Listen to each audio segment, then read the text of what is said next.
Afternoon and welcome to Lunchtime Coaching. My name is kevinbritz, international leadership coach, trainer and facilitator, and host of the Lunchtime series, where we add value to people's lives happening every day at 12 o'clock on ebizradio.com. Today we are chatting to a director of learning games. I love that title. I took that title from your signature. Mohsin Memon. How are you doing, Mohsin? How are you doing? I'm doing great. Thank you for having me here, Kevin.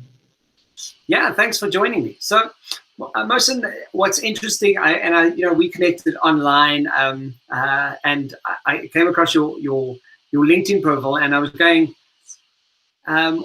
what do you mean by director of gaming? And I'm like, so what, he does games? Like, what do you mean games? So don't you want to introduce yourself, tell people who you are, and all about what you do? Sure, absolutely. So I guess when it comes to games, I'm kind of a fanatic when it comes to that. I use games for learning, and we build games and we use games for facilitating really interesting forms of learning. And as you can imagine, it's a vast ocean, and the opportunities are endless when it comes to using games. So in essence, I stumbled upon this as a career. I started out in technology and then slowly found my passion in learning and learned quite a bit of applied behavioral science along the way and brought in the game element of it. So now we build technology-enabled games for learning in order to transform how the way learning happens in today and for the future. I think that's so unfair. I think it's as if you're saying, "Well, I want to play games and I want to make a career out of it." Pretty much, yeah.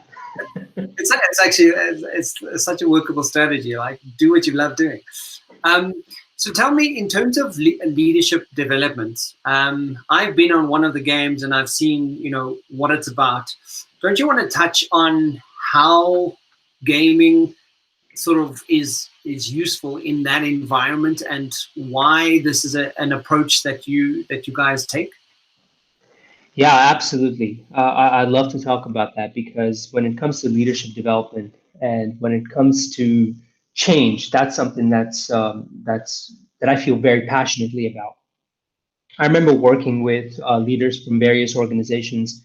Uh, I've worked with leadership team of a very large communication devices company many years ago, and I remember the MD telling me that when we go to our offsites or our team building activities, it's great. We have a lot of fun, but really nothing changes after we come back.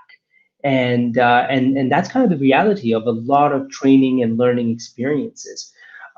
In my experience, what I've found is that you could go on to make the same mistake over and over and over until you create realization. Because when you have that realization that what I've done just now was counterproductive or that didn't help me to achieve my goal, is when you start to make some changes in your behavior. And there's a stark difference between in within learning itself when you look at it from the lens of learning skills versus learning behavior. And most of the times when it comes to leadership development, it's not a skill issue, it's actually a will issue. And the problem statement may sound something like, I know that I need to collaborate, but I still don't do it. Or my team knows that they need to collaborate, but they still don't do it. And there may be internal challenges which may be keeping them.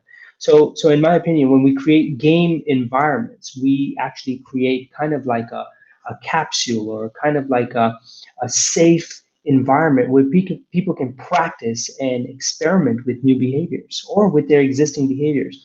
And then see if some of those behaviors are counterproductive or productive, as opposed to an assessment that we've all been through leadership assessments, and you come out of it and you're always like, I'm not really sure if that assessment is a true reflection of myself.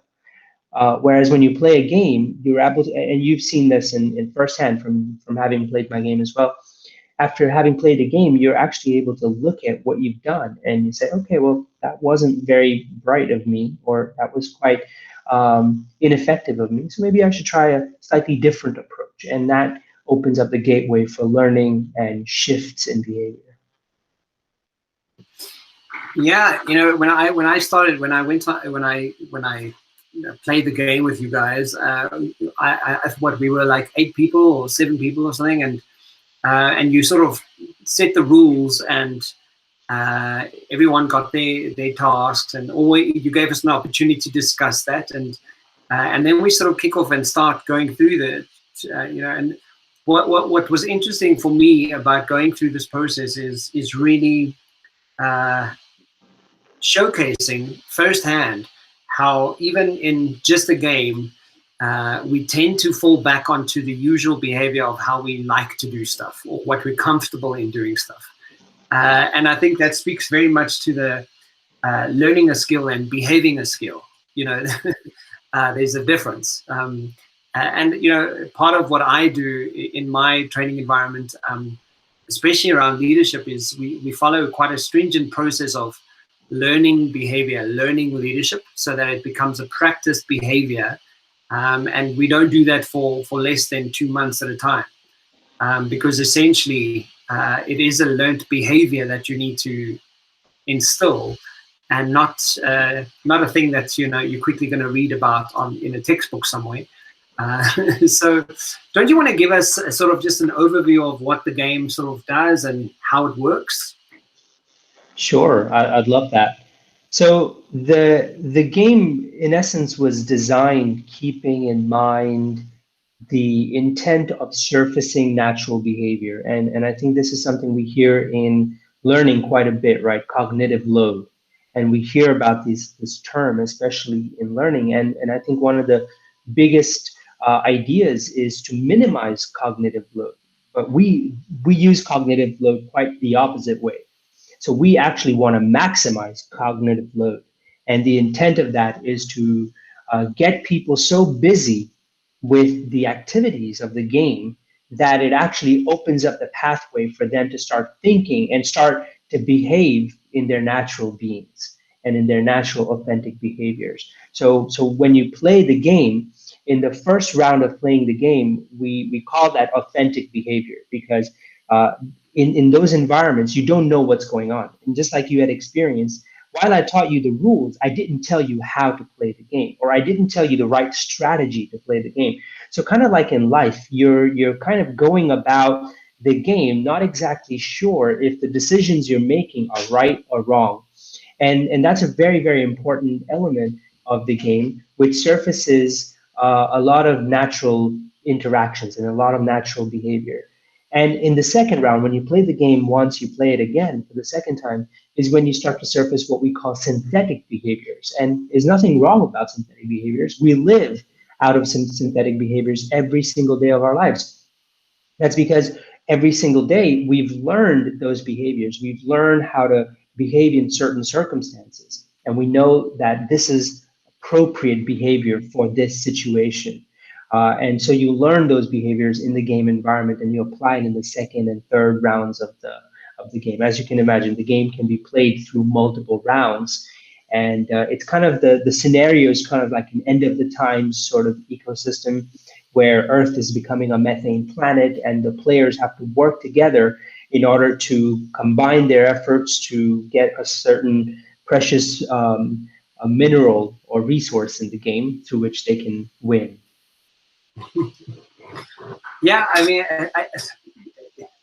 I thought it was a fantastic sort of opportunity to really see how people showcase their own strengths in just a gamed or gamified kind of environment. But the synthetic behaviors, I think that also speaks to finding a workable strategy. And very often, in leadership, you may have a set of rules and a set of ways and behaviors that you're used to and accustomed to, but it may not be the best possible method or strategy of behavior to showcase. So being able to get through to a position where you emulating a new behavior or considering other behaviors that might possibly work, I think that then sort of proves the point to, well, what are you learning? How are you learning it differently? And are you even paying attention to areas that you previously haven't paid attention to? But from a leadership perspective and gamifying, this type of learning process. How are people experiencing that in leadership groups and corporate world out there? One of the funniest and interesting things that happened to me is something that still continues to happen, which is a lot of folks from business and corporate often come to me and say, well, our leaders, they're not going to play games. They're 40 and 50 years old. They're not going to play games. And I said, you know what? Let me give me a chance. Give me a shot. And I'm gonna host a game. Let's see if your people will play or not. And most times, 99% of times, there's always going to be that one or two person who's just going to have a bad day, and that's all right. But majority of the times, people are so engaged. In fact, I'll give you another example. Just a couple of days ago, I was hosting a game for a very large pharmaceutical company, and one of the members who was playing the game had to step out to go into another meeting. This person carried his device into that meeting, and within 5 or 7 minutes into the meeting, this person was still playing the game.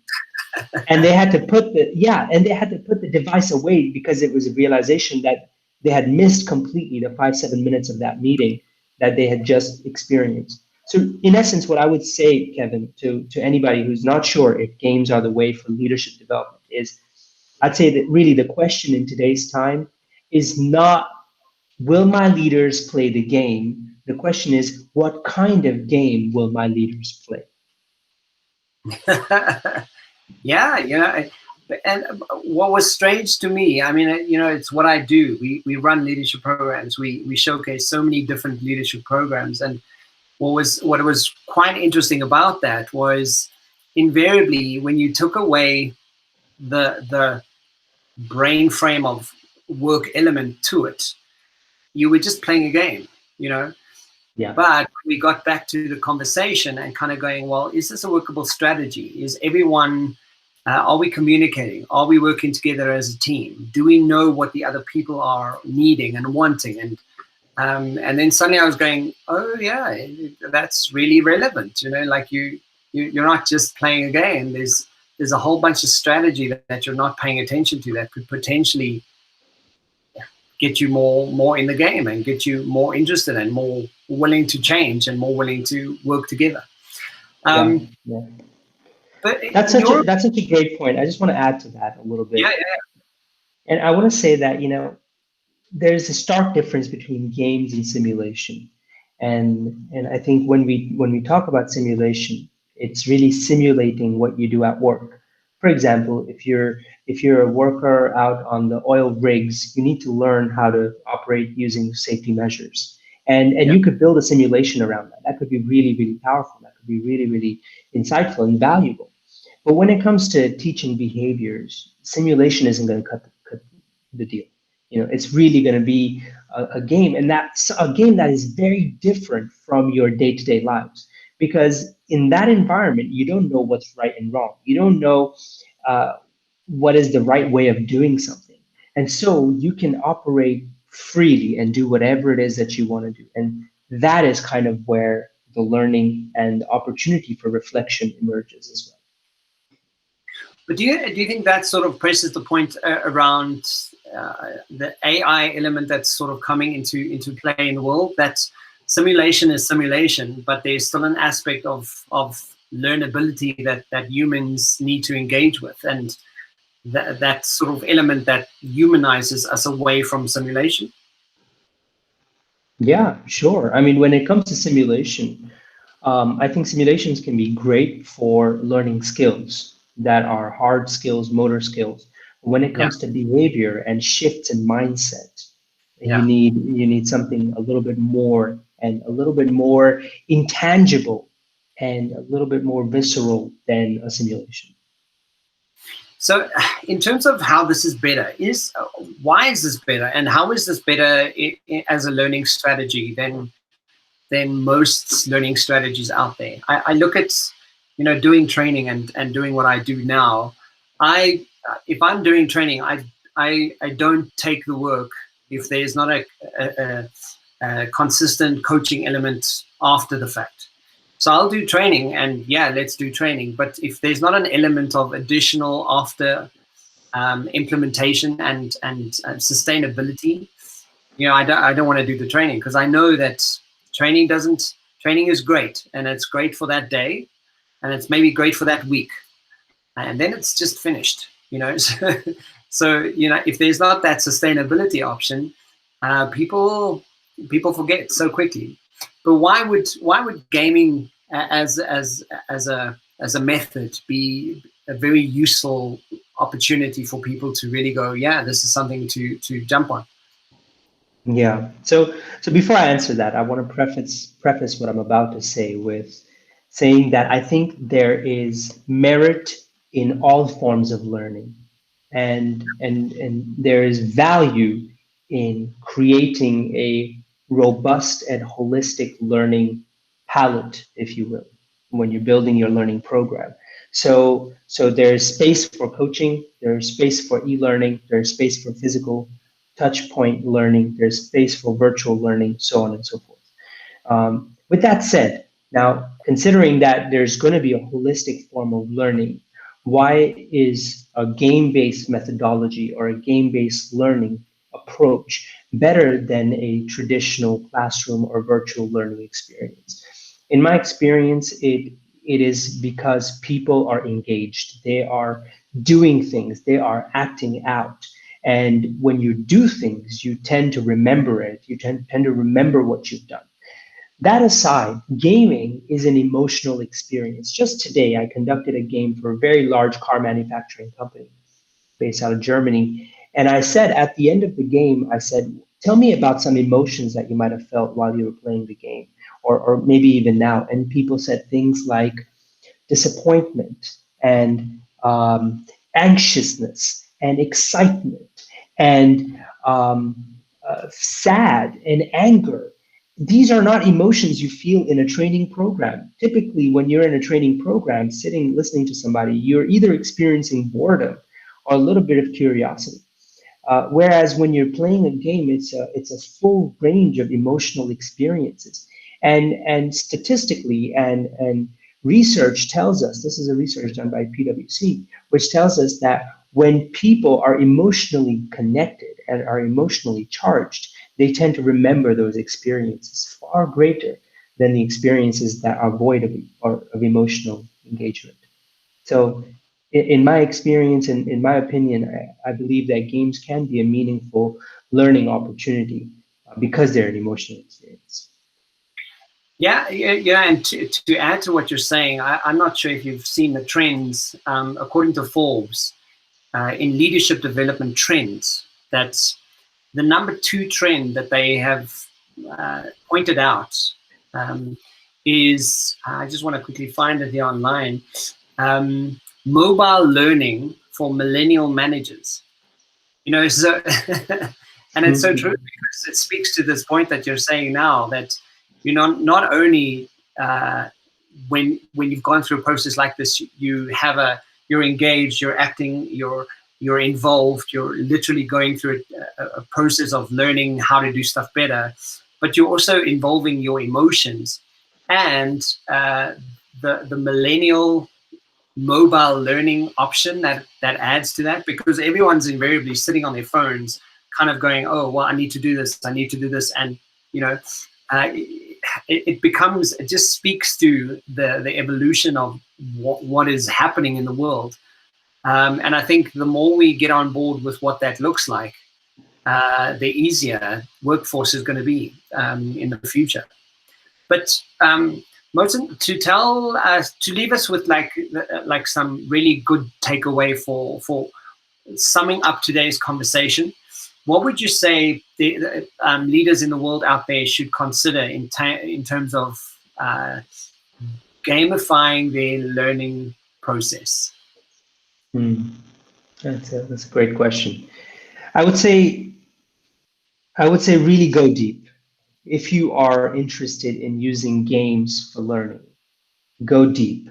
And I say that because too many examples of failed learning experiences are something that we know right off the back of our hands, because many programs simply use components like points, badges, leaderboards, and that does not gamify learning environments. You really need to go deep, look at the mechanics of the games. In fact, I'm writing a 21 article, 21 post series on the 21 game mechanics that can be easily and readily used in order to gamify learning or different elements of business as well.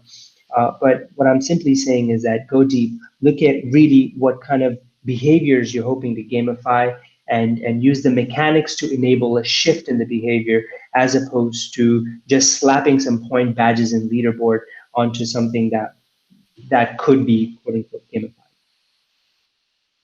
Yeah, no, I love that you mentioned that, because there's so many apps out there. There's so many uh, processes and systems that are out there, that when you've achieved something, all you really get from that is a nice little leaderboard. And I'm like, yeah, I'm number 3 in the leaderboard, and that's supposed to mean something. I think we've long gone past that, and I think people need to. There's so much more to be able to think about on how to impress that even more, and how to do that more effectively. So, if anyone wants to get hold of you, I know that we can sort of register online. What is the best way to do this and find out more about everything you're doing? Well, one is they can follow me on LinkedIn. I'm very approachable on there, very active as well. The other is they can search up the organization I represent, which is called Gaminator, Gamitar. And right on Gaminator, they'll get to find out about the games that I've built, and they could even sign up to play one of my games. Yeah, that's exactly what I did. So it's so much fun. And Mohsin Memon, thank you so much for joining me on Lunchtime Coaching today. It was so much fun. And yeah, I would recommend anyone who wants to completely challenge their way of thinking around leadership, that this would be a wonderful process, and especially for teams, teams who really want to wrap their brains around doing this more effectively. I think this is a fantastic way of doing it. Thanks for joining me, Mohsin, and I will put all of that information in the YouTube video and all the links and everything, so people can just click on it and reach you. I look forward to more conversations. Looking forward to it. Thanks for having me.